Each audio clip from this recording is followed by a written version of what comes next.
yanjye nubwo ubona nta nzira, Imana ifite inzira nyinshi. Ibyawe nta nzira bizanyuramo, Imana iracyafite inzira nyinshi. Nubwo ubona ibyawe nta nzira bizanyuramo, nje ukubwira ngo Imana ifite inzira nyinshi zanyuzamo ibyawe. Kandi si ngombwa ngo uyibone uko wowe, ntabwo mu Mana bwayo bifite inzira nyinshi. Amahoro y'Imana akomeze kubana namwe, ubwiza bw'Imana ukomeze kuba kuri mwebwe. Imana ikomeze kubahereza umugisha, amajyepfo, amajyaruguru, iburasirazuba n'uburengero bwaryo, ndetse n'umujyi wa Kigali, bari mu Rwanda, diaspora n'abandi n'ahandi hose. Reka nizere ko mumeze neza. Imana ikomeze kubishimira kandi Imana ikomeze kubahereza umugisha. Nge muri kumwe ni Innocent kuri Concord TV show. Uyu munsi ngiye wayoboye ikiganiro. Ndi kumwe rero n'umuyobozi wa Concord TV show. Murakoze cyane. Umeze uteze Concord? Meze neza. Ni Hatumimana Concord CEO Concord TV show. Uyu munsi twabahinduriye ubundi abantu ugomba guhora uhindura indyo. Ejo abantu bakabariye ubunyobwa, ubundi bakarya soya, ubwo ndavuga gasosi, sibyo? Ubundi bakabariye agafiriti, ubundi bakarya ibitogosheje. Uyu munsi romwe muzi ko David ari usanzwe buri kiganiro, ariko uyu munsi hari undi muntu uri nyuma ya kamera, ni Innocent. Nanjye rero ndi imbere ya kamera nka CEO wa Concord TV show. Hatumimana Concord. CEO wa Concord TV show. Rero nkanjye wayoboye ikiganiro kuri Concord TV show. Hanyuma baraza no kwandika muri comment, bandike uko ikiganiro cyagenze. nimba mama amanota, nimba ndi n'umuyobozi mwiza, mumbare rero muraza kwandika comment, noneho munasharinga iki kiganiro tugiye gukora mu gisharinga cyane. Nanjye ndaza kugipostinga, hanyuma comment zanyu zizambwira ko nzakomeza gukora ibiganiro cyangwa se mbyihorere. Konko rero meze neza pe. Urashima Imana. Gusa tunibutsa abantu kudushyigikira. Ari gihe ureba ikiganiro bwa mbere, hari ahantu haba handitse subscribe. Iyo telefone ayikoresha ururimi rw'icyongereza, iyo ari mu gifaransa haba handitse s'abonner. Nukwakandaho, nta bandi mamega bitwara, nukudushyigikira. Icyo bigufasha, iyo dusohoye ikiganiro tumaze kucyaprodinga, uhita ubona notification ku buryo ikiganiro kibona bitakugoye ngo bigusabe kujya gusacinga, n'undi ukadushyigikira. None hari undi wakanze subscribe ariko afite inshuti itarayikanda. Niba ubonye iki kiganiro, musharinge, mubwire uti nyabona kanda subscribe, dushyigikiye Concord TV show. Kuko byaba bibabaje pe, tugiye tuza hano tukivugisha ibyo tuvuze tukanabireba twenyine, byaba bibabaje, sibyo? Hari comment zanyu turazibona, batubwira ngo courage, batubwira ngo muhindure ibi ngibi, tuba tuzibona kandi tubatega amatwi pe. Iri nivuga butumwa arabakoze rikomeye ryagutse cyane, kuko nahereza umuntu agasharinga umuntu umwe, arabavuza ubutumwa. N'uwo muntu umwe agahereza undi agakora subscribe, nabwo nubundi butumwa. Rero murabyumva neza ko rwose numugisha ukomeye cyane. Ntago bivuga ngo kuba uticaye no kuri kamera ngo none ntago wavuga ubutumwa gutyo nusharinga, biraba bimeze nko twese twicaranye kuri kamera twarimo kuganira ikiganiro. Kandi Imana iraguhereza umugisha mwinshi cyane, uko cyane rero. Ubwo nta handi turi, ni mu karere ka Musanze, Murenge wa Muhoza, niho twicaye ubu ngubu ku biganiro byacu byo kuri Concord TV show tujya dukora. Rero Imana ibereza umugisha. Concord rero muri ibi bihe urabizi ko abantu benshi bari gucika intege. Abantu bari basanzwe basenga benshi, ariko si bose bari gucika intege. Concord uramutse rebye ibihe nk'ibi ngibi turimo, uri kubona biri guterwa n'iki? Akenshi gucika intege nuko umuntu atizeye. Nuvuga ngo umwana yari mu rugo, yazi ko ari kumwe na se, nubwo ise yaba arwaye, umwana afite confidence ati papa arahari, urumva akumva nta kibazo afite, avuga ati ikiraza nubwo papa arwaye. So hatararwaye araryamye ari ku munwa uri kuvuga, akumva yizeye yuko arahamagara akagira abantu baza bakamutabara. N'abantu rero byo gucika intege ngibyo kugira ute, abantu nibizere dufite Imana yabayeho, iriho kandi zahoraho. Ikindi ni Imana itarashyizweho n'amatora ngo itinye ngo manda igiye kurangira, ngo igiye kuvaho. Abantu iyo wizeye rero ibintu byose urabikora kandi bikagenda neza. Nyine Concord umva, reka iki gisubizo cyumve cyane. Ibyo uvuze nibyo, ariko reka cyumve cyane. Ari gihe umuntu asubira inyuma wenda bitewe n'ubukene, bitewe n'akazi, yarasengaga wenda atarasenga akaba afite akazi, kandi gukurikira Imana ntabwo byoroshye, hari ibyo uhomba, hari ibyo ubura, wagerayo bigatinda kuboneka ibindi. Njye rero ndatekereza wenda sinzi wenda hari abantu bashobora kuvuga ngo wenda n'ubukene buri kubitera, se ubukene bwatuma umuntu asubira inyuma. Ntabwo wabasanzwe birimo neza. Ndaguha urugero Inosa, sibyo? Niba wari ufite akazi usanzwe uri umurokore, muri doctrine z'abarokore ntabwo tunywa inzoga, yego, sibyo? Ntabwo tunywa inzoga. Wari ufite akazi karahagaze, yego, none ugiye kuvanga ibyo gusenga ubivuyemo ugiye kunywa inzoga, ubwo se bizaguha ubukire cyangwa bizaguha ubukene no kwiyandarika? Bizaguha ubukene no kwiyandarika. Ariko nukomeza ukanamba ku Mana, sibyo, uzakomeza wibonera agasukari k'ijana. Ariko abantu benshi unywa agakoma, sibyo? Ariko noneho nujya kuvuga noneho akenshi uzarebe n'inzoga umuntu utarazinyweye akaziga nyuma, iyo wanaziramwica ugasanga noneho ariyandaritse. Ariko nakomeza kuba ku Mana, ako kazi niba karahagaze, ibyo bibazo niba byaraje gakomeza kuba ku Mana, kuko bituma umuntu agira n'ibyiringiro, sibyo? Akenshi uzareba ukuntu umuntu aba yababaye, waba wababaye pe, wagera mu rusengero ukagera hamwe n'abandi bakubitamo nk'agasirimba, Yesu araje, ukumva bya bibazo nyine baracuranze, ukumva wumvise umuziki niba uri umuntu wukunda bikagusubizamo imbaraga. Ariko se niwigira umupagani kandi wari umukristo ngo nuko wari ufite akazi kakaba karahagaze, cyangwa se ngo nuko nyine nguri mu bibazo n'undi ukongeramo ibindi, ntabwo waba ubikemuye, ahubwo uba ubiyongereye ibindi.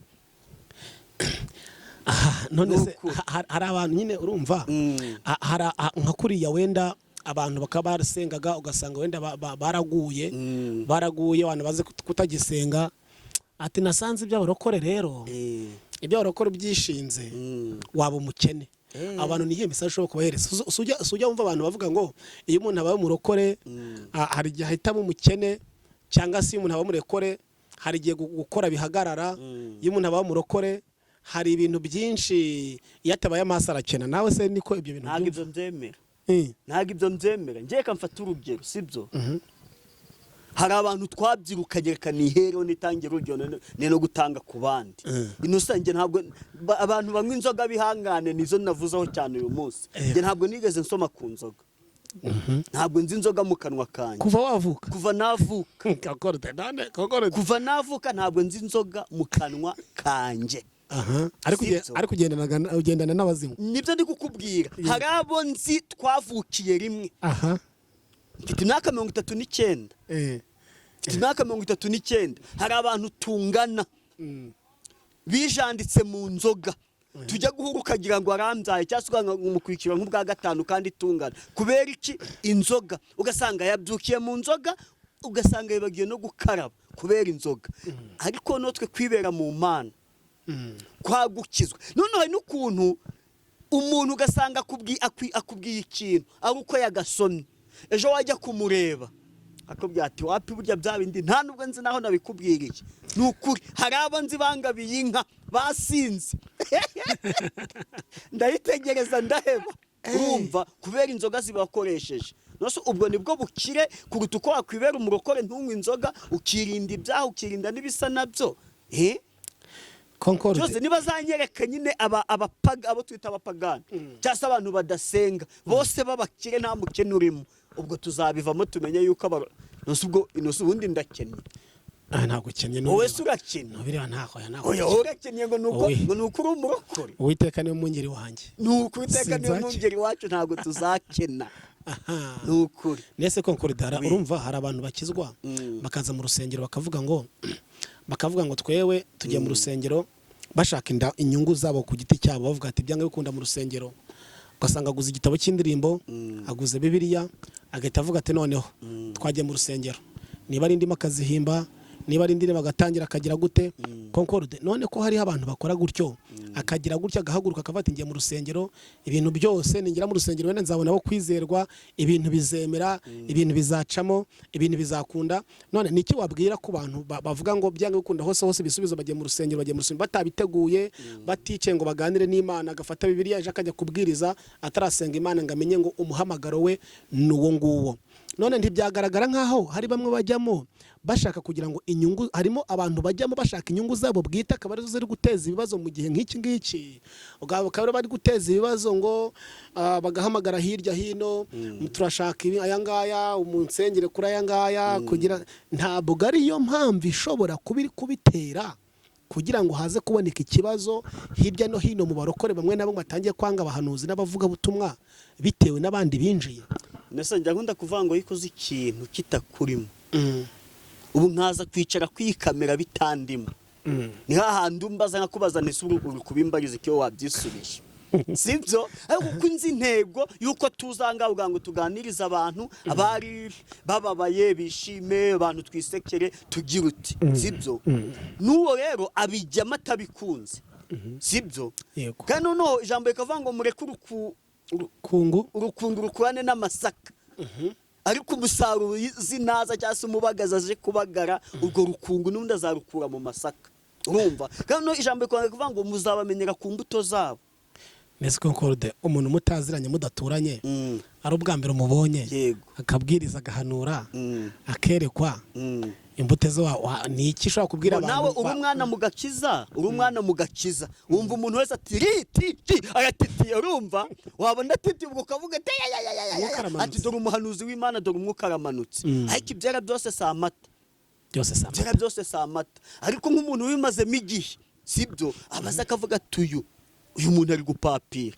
Inosa nta muntu mwari mwahura bwa mbere ukagira ukuntu umukeka nyine ukavuga uti uko bikoze uyu muntu uko ndi kumubona pe, nubwo ari kuvuga ibi ntabwo bimurimo, kandi bwo bwa mbere umubonye. Sindi kuvuga ubonye ari kubwiriza, n'ubonye mu nzira gutyo ukamureba ari kuganira n'umuntu ukavuga uti uyu muntu ni indyarya, cyangwa ukamureba ukavuga uti uyu muntu uko biri pe, umuntu ndi kubona ari seriye. Ntabwo wamuyoberwa. Mu mwanya w'ijambo ry'Imana kuri Concorde TV show turaganira, hanyuma tugashyiraho ijambo ry'Imana. None ashyiraho ijambo ry'Imana rero, abakunzi ba Concorde TV bajya bakunda n'ijambo ry'Imana, ni byiza. Imana iguhe umugisha. Amen. Rero ko tujya mu ijambo ry'Imana, hari indirimbo iri kumfasha 15 mu gakiza ivuga ngo amasezerano yose uko Imana niyatanga yakomejwe n'amaraso y'umwami wacu Yesu. Isi yose isi ntibizavaho, ijuru rikavaho, uwizera azabona ayo masezerano. Jya ukora nk'Aburahamu, wizera amaso yawe, bari inyenyeri wizeye amasezerano ye. Isi yose isi ntibizavaho, ijuru rikavaho, uwizera azabona ayo masezerano.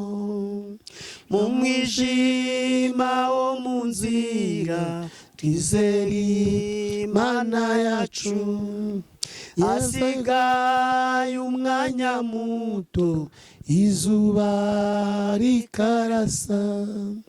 Isi ntibizavaho, ijuru rikavaho, uwizera azabona ayo masezerano.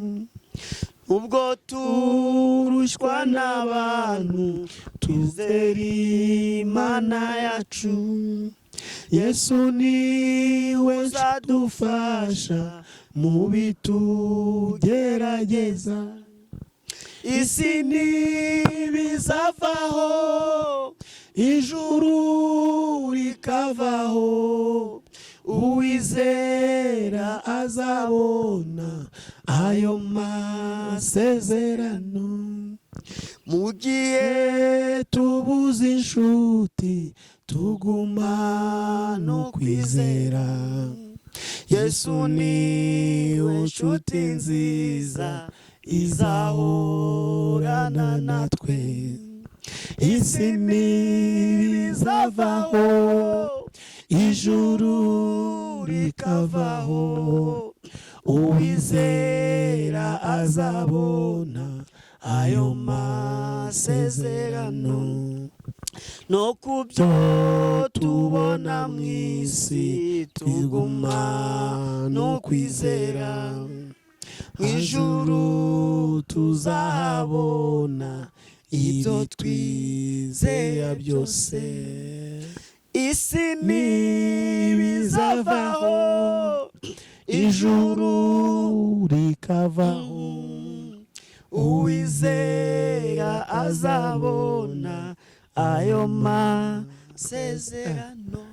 Isi ntibizavaho, ijuru rikavaho, ariko uwizera azabona amasezerano. Twihuse reka dusome ijambo ry'Imana riri kumfasha riri mu gitabo cy'Itangiriro, ni ibice 45, turahera ku murongo wa mbere twumve icyo ijambo ry'Imana ritubwira. 45, Itangiriro ibice 45, turahera ku murongo wa mbere.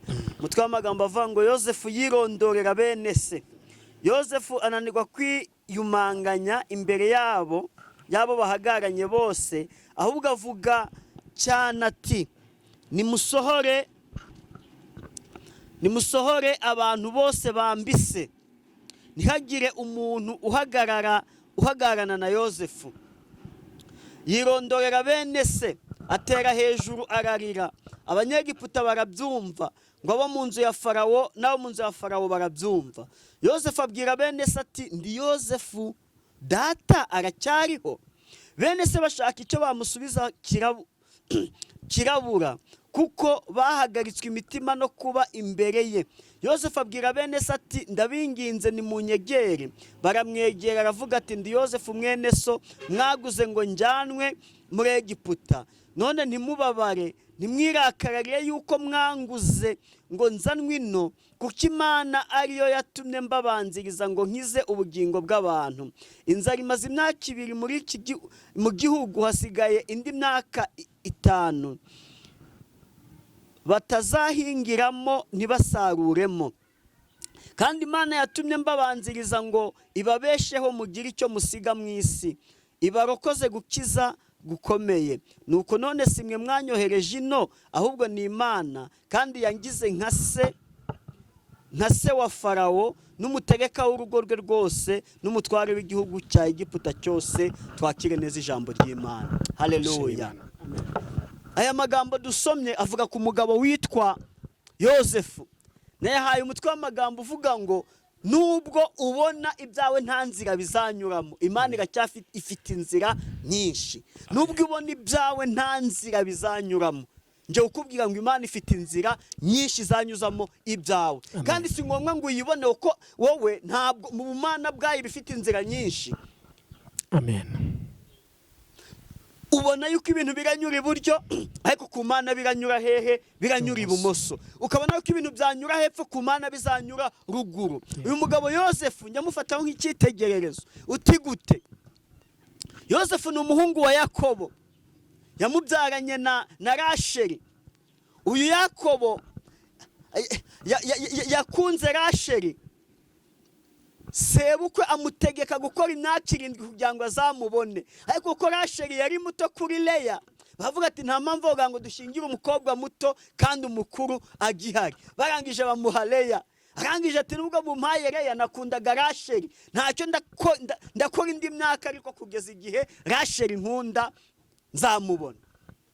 Abana na Leya yabyara abana, ariko Rasheli aza kubura abana. Abuza abana, Imana imuhaye urubyaro, aza kubyara umuhungu witwa Yosefu. Maze kubyara Yosefu, aza kubyara na murumuna witwa Benyamini. Ariko Yosefu yari umuntu wavuzweho n'Imana. Yosefu ni umuntu watangiye kwerekwa akiri muto. Ari nayo mpamvu abantu tujya tuzana abahanuzi, umuntu akavuga ati, njye Imana yatangiye kunyereka ibintu mfite imyaka 3, Imana itangiye kunyereka ibintu mfite imyaka 7, itangiye kunyereka ibintu mfite imyaka 10. Abantu bati ibyo ntabwo bishoboka, ariko ijambo rirambwira ngo nta cyahozeho kitariho. Nuvuga ibintu byose biriho biba byarahoze nuko bijya biza mu yandi mashusho. Yosefu yatangiye kurota, yerekwa ibizamubaho mu myaka myinshi akiri mutoya cyane. aho yagiye kubonabona yajyanye na bene se gutashya, barangije bateretse imiba yabo iragwa ya bene se bose, uwe usigara uhagaze. Byasobanuraga iki? Byasobanuraga yuko bazamubona ibizamubaho akiri muto, aho yaryamaga karota yagiye gutashya na bene se, akabona imiba yabo bayegetse hariya biteguye kuyijyana mu rugo, ugasanga iya bene se yaguye hasi ari kumuba we cyangwa se umutwaro we wasigaye uhagaze. Byasobanuraga iki? Byasobanuraga yuko bazamuramya, byasobanuraga yuko bazaca bugufi imbere ye akabayobora. Kandi byari bigoye kubona umwana mutoya ariwe wayobora bene se ba Yuda na ba Nafutali na ba Sheri n'abandi. Byari bigoye, ariko Imana irinda ijambo ryayo. Arongera arota inyenyeri 12 ndetse n'izuba n'ukwezi nabyo byubaraga bikamuramya. Ibyo byasobanuraga iki? Yuko na se azamuyobora cyangwa se azamugiraho umugisha. Barangije bene se bamugirira ishyari. Amaze kumugirira ishyari, abagemuriye aho bari baragiye bigira inama yo kugira ngo bamwice. Ariko bagiye inama yo kugira ngo bamwice, habonekamo ufite umutima mwiza witwa Rubeni. Rubeni arangije ati nyabuneka tureke kugirwaho n'urubanza ku maraso ya mwene data, aho kugira ngo tumwice nubwo tumwanga reka tumugurishe. Hanyura abagabo b'Abanyegiputa barangije baramugurisha. Yosefu ageze muri Egiputa, kumva umuntu wari uguzwe yari ariho mu buzima bubi, aba umucakara, aba umugaragu, ajya kuba kwa Potifari. Maze kuba kwa Potifari nawe mugore we nawe yifuza ko baryamana. Yosefu ararahira ati ntago twaryamana, nta mpamvu yo kuryamana na nyirabuja, nta mpamvu naryamana na mabuja. Barangije amushyira mu nzu y'imbohe. Ibyo byose nibigeragezaho guhura nabyo. Aragurishijwe, ageze muri Egiputa, abaye umugaragu. Nyirabuja yifuje ko baryamana, arabyanze. Ariko Imana nta nubwo ishyizemo imiyaga, arangije agira ate ajya gufungwa. Ariko reka nkubwire ngo kugufungwa kwe, iyo gereza yagiyemo zari inzira Imana izanyuzamo ibisubizo bye. Ageze muri gereza afunganwa n'abahereza bo kwa Farawo. Barangije barota inzozi. Bamaze kurota inzozi arazibasobanurira nk'umuntu watangiye kuzirota kera. Aragira ati ibi bisobanuye iki? Wowe ejo bundi baragufungura, nyamara kugufungura uzasubira guhereza ibwami. Abo yabihanura ageze yaramwibagirwa. Ariko harundi Imana irongera ibuza Farawo amahoro, arota inzozi. Amaze kurota inzozi, wa wundi bazana abakonikoni ngo bazisobanure birabayobera. Ariko wa wundi wafunguwe agasubira guhereza ibwami. Arangije aravuga ati ariko nyamara hari umuyuda twari dufunganywe muri gereza, narose inzozi. Arangije arazisobanura yuko izo narose nzongera nkagaruka ibwami ngahereza. None nyakubahwa mwanyemera mukajya kubwira umwami agatuma uwo mugabo akaza agasobanura izi nzozi. Yosefu araza, bibirambwa ngo umusatsi we waramwereyeho. Babanza bamwogosha, bamaze kumwogosha tumvikane ko banamwuhagiye, yaranakarabye utuzi dushyushye, sibyo? Bamuha ibyo kurya kugira ngo ajye muri mudu. Arangije izo nzozi barazimutekerereza, arangije arazisobanura. Aravuga ati mwami biriya wabonye harimo imyaka 7 y'uburumbuke, hari n'indi myaka 7 izakurikiraho, imyaka y'inzara.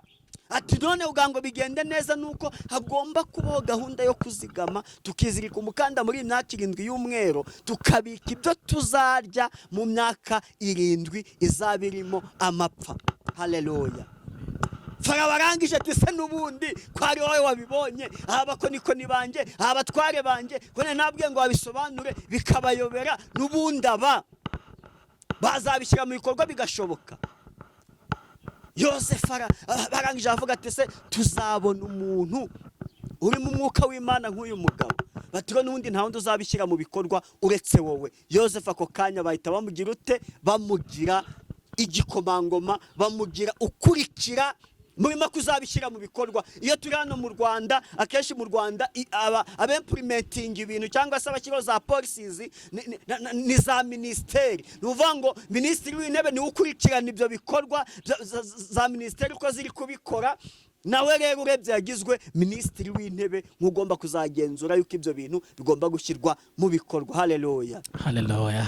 Wa wundi wagurishijwe, bene se wa Yosefu banamugurisha, bafashe ikanzu ye bica umwana w'intama. Bamaze kwica umwana w'intama basigaho ya maraso, iyo kanzu bayishyira se Yakobo. Bati rwose Yosefu wamwohereje ngo atuzanire ibyo kurya, ariko twamubuze, twasanze inyamaswa z'inkazi zamuririye mu ishyamba, icyo twabonye ni iyi kanzu. Yakobo ati we, ararira ati umwana wanjye Yosefu. Yibuka uko yamubonye bitinze, yibuka uko yakunze nyina, aho kugira ngo bamushyingire nyina arashira ngo akamushyingira Leya, nawe agakora imyaka 7 ngo bazamumuhe, n'ubundi agatinda kubyara, ahabyaye akabyara Yosefu. Ati none umwana wanjye bigenze gutya. Yakobo yicwa n'agahinda, ariko zari inzira zo kugira ngo ibyo Imana yasezeranyije bizasohora. Nshuti yanjye, hayigure ko avuga uti nge ndi kubona nta nzira, ariko Imana ifite inzira zirenze 1000, ifite inzira zirenze 1000 yanyuzamo ibyawe. Ishobora kubanza yakunyuza mu ruganda ukababazwa, ariko muri ruganda akazavamo gutabarwa, ko kazavuga uti Imana yarakoze wanyuza aha. Ifite inzira nyinshi, nubwo ubona nta nzira ibyawe bizanyuramo, ariko reka nkubwiye ngo Imana ifite inzira nyinshi. Wowe uyizere, ni Imana idahinduka. Amen. Aha twasomye muri Israeli inzara iratera, inzara imaze gutera baza guhaha muri Egiputa. Ko muri Egiputa bo Yosefu yarababwiye uburyo bagomba kuzigama ku myaka bagahunika. Abisirayeli baza guhahirayo, na bene se ba Yosefu baraza. Bamaze kuza bagezeyo, we arabamenya. Haleluya, warabamenya. Impamvu yanabamenye ukumva bamugurishije bari bakuru, kandi akenshi umuntu mukuru ntabwo apfa guhinduka. Ntagapfa guhinduka. Ruvuga ngo umuntu ugeze mu myaka 25 akenshi barangije gukura mu gihagararo.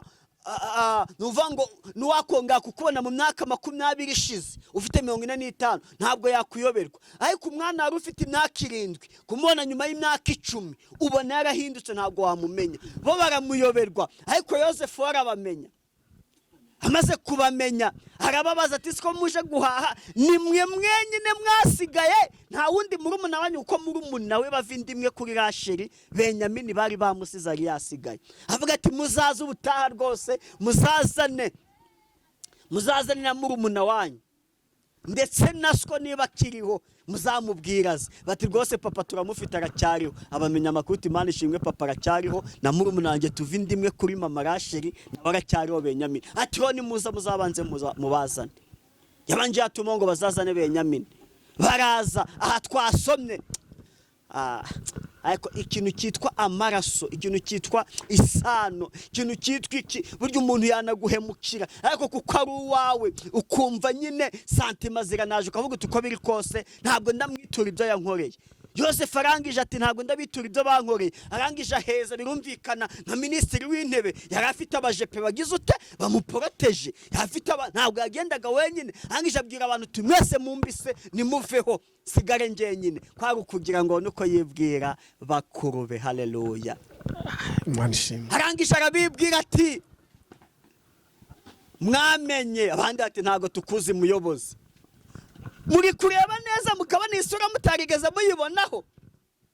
Bati muyobozi rwose ntabwo tukuzi. Ndi nkabona ari kubaza nta muntu mwagurishije usa nanje kugira ngo nibura bibuke. Bati rwose muyobozi ntabwo twakumenya. Kumba ntibanatinyuka. Arangije ati ninjye Yosefu. Je, uyu ni Yosefu twagurishije. Barangije bose bagwa hasi bubamye. Bya bindi yarose avuga ati nabonye twagiye gutashya imiba y'abakuru banjye, yosigwa imbere y'uwanjye usigara uhagaze. Ibyo biba birasohoye, n'ubundi abagirira neza. Ati nimuhahe togo muzagende na papa muzamubwiraze, kandi nzamuha gakondo azatura i Gosheni, kuko nje muri iki gihugu ndakomeye. Nshuti yanjye, nubwo ubona nta nzira, Imana ifite inzira nyinshi. Imana ifite inzira nyinshi. Ushobora sinzi uko nabivuga. Ushaka gukora gisida muri ya gisida inosa, ushaka gukora gisida muri ya gisida, ukazasanga iya gisida niyo izatuma ubona umugore cyane. agisida urumva ukazasangira ariko atari yo kukwica ushobora kugenda mutika kugonga yamara kukugonga ukajya mu bitaro wagera mu bitaro ugasanga uvuwe n'umuganga uwo muganga arakurobye arakwikundiye urumva akazakubera iki umugore ukajya uvuga uti umugore wanjye ugango mubone nakoze agisida duhura hehe kwa muganga na Yosefu yo gutabagwa kwe byanyuze mu bintu bikomeye nyine utapfa gusobanura mpamvu nateguye ijambo ngo mbwira abantu bari mu bibazo yuko ibigerageza atari karande uzabivamo kandi ntabwo uzi impamvu birimo Imana yizi impamvu ijambo ryambwiye ngo ntabwo ikibumbano cyabaza umubumbyi wo kukiwa mbumbye gutya yo ibifite impamvu Imana izi impamvu Yosefu yanyuze muri buriya buzima bwose kandi ijambo bavuga ngo uzaba ukomeye n'umuntu agomba kunyura hehe mu bikomeye hari ukuntu umuntu niba inzara yarakuriye imyaka 5 kubwirirwa rimwe se bizagutwara iki nakwa kundi baragenze mu bicuma mu bimene by'amacupa hangize umuntu akuzanira ibimene by'ibicuma byagutwara iki se Yosefu wowe mukangi icyo atanyuzemo n'iki yaragurishijwe na bene se ageze kwa Potifari umugore we ashaka kumusambanya undi arabyanga ahubwo ngo basi Imana imushimisha ako kanya ahubwo ajya gufunga iremera ko afungwa inosa Imana igemera ku bibazo bitugeraho cyane Imana igemera ku bibazo bitugeraho ahubwo ndakubaza ngo muri ibyo bibazo urimo uri kwitwara ute muri ibyo bibazo urimo uri kwitwara ute ese ntiwafashe Imana nk'inyantege nkeyo kumva ko byarangiye yuko utazatabarwa ndavuga niba warayifashe gutyo ni fo komera Imana yabwiye abanyesirayeli ngo ibakuye muri Egiputa ibajyanye i Kanani ariko ntabwo yababwiye ibyo bazanyura mu butayu natwe rero twarasezeranyijwe ariko mu nzira tugeza ku masezerano ntabwo tuzi uko tuzabigeraho ariko icyo nzi cyo turi mu isi dufashe igihe mu ntambara tuzanyura mu bibazo tuzazamuka imisozi ubundi dutambike mu mataba ubundi tugire ute ibyo byose tuzabinyuramo icyo nababwira ni ukugira ute ni ukwihangana mwakire neza ijambo ry'Imana nubwo ubona ibyawe nta nzira bizanyuramo ngiye kukubwira ngo Imana ifite inzira nyinshi kandi muri izo nzira harimo iyawe kandi kuba ukiriho uri umukandida w'ibyiza wowe komera gusa wizera Imana ni ukuri kw'Imana pe nanjye wicara kubabwira aha ntabwo nyine ndi muri paradizo mfite ibibazo ndimo ariko umuti wo kunesha ibigeragezo ni ukubifata nk'ibitariho amen ni ukubifata nk'ibitariho ukizera yuko hari Imana itabara igihe runaka ibyo ngibyo uzabivamo kuba uri umukandida w'ibyiza ndabona kuvuga ngo nzata ibyiringiro ahubwo banshyizeho itaka ariko mu gihe nkiriho uyu munsi byakwanga ejo bikemera Imana ibaho umugisha mbega ijambo ryiza uyu munsi nubwo ubona nta nzira ibyawe bizanyuramo ariko Imana ifite inzira nyinshi yego no mu byanjye Imana ifitemo inzira mu byawe Imana ifite inzira ariko uri kureba inosa abantu benshi reka mbivuge ariko duhanga amaso ku ba diaspora hagati ko ikoze iki kintu y'abantu mu diaspora zakinkorera pe hanze ukajya kubona ugikorewe n'umuturanyi utanakekaga cyangwa ugasanga ikintu ukavuga uti uko biri kose mfite abavandimwe bameze uko bameze iki kintu uko biri kose bazanakinkorera wangize ukajya kubona ugikorewe n'umuntu mutanabanye igihe kirekire Imana yamugukundishije bivuga ngo ni za nzira nyinshi twe turi kubona nta nzira byanyuramo cyangwa ukavuga uti ko bikose bizanyura muri iyi ariko Imana ntireba nk'abana b'abantu twizere ko Imana ifite inzira nyinshi twe tutanatekereza muri twe ni ukuri duhanga amaso Imana yego hanyuma sinzi niba ndavuga ngo bite n'ukuri iwanjye nyine karanazamo kubusi iyo tundana kuyobora reka tugane ku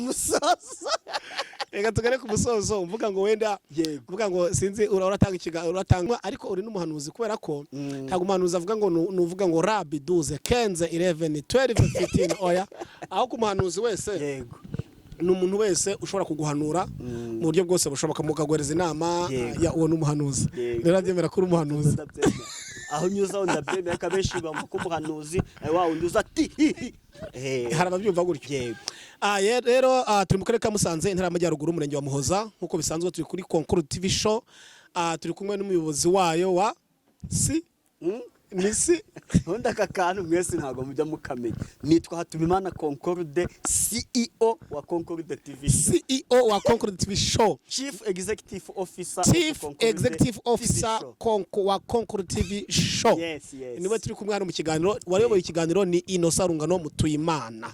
Rero muhezagirwe cyane, Imana ikomeze kubishimira. Uraza gufata umwanya usengera abantu bose bakurikiranye, baraza gukurikirana ikiganiro bagitangira bagiheruka, kandi ndizera neza ko n'amasegonda 5 abaye menshi ya 6 gukora subscribe ukanasharinga ibiganiro, nubikora gutyo Imana iri buguhereza umugisha mu izina rya Yesu Kristo w'i Nazareth. Hanyuma watangira ugasengera, nako wasengera abantu dusoza, twamara gusengera abantu ubundi tugasoza. Mana turagushimye, tugwaye icyubahiro, waduhaye umwanya twicaye hangaha biremera.